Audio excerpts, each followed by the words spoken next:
Dengan kisah sabar riwayat kisah barota di ajaraya lekaru Aceh di bungan barat nana barat bisa tempat mono jalitra nasidaan jibosi akan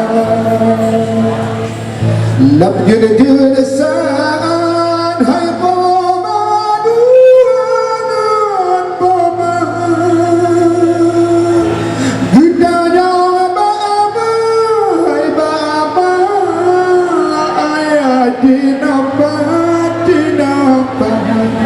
ilor rindu tak kerupa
Ledak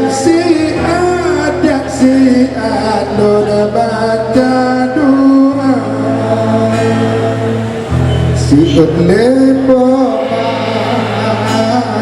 ada berdua kedaba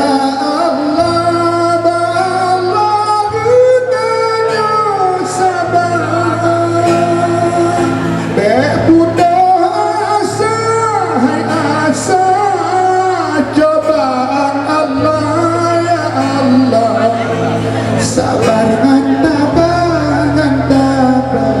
duda bahagia mana dia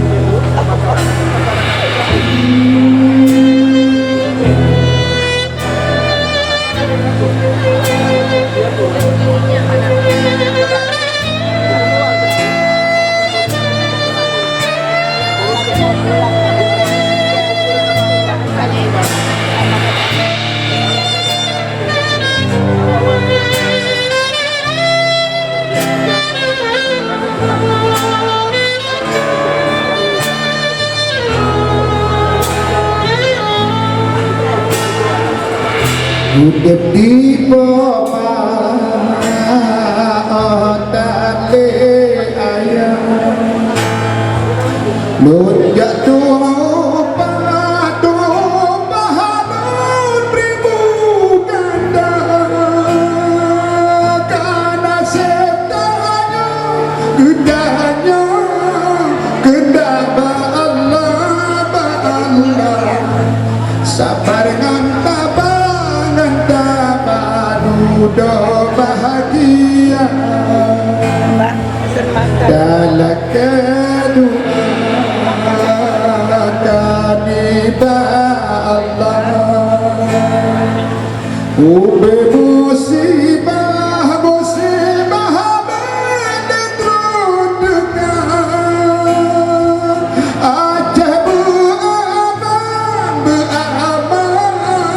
belero sudah membuka hai buka agama Aceh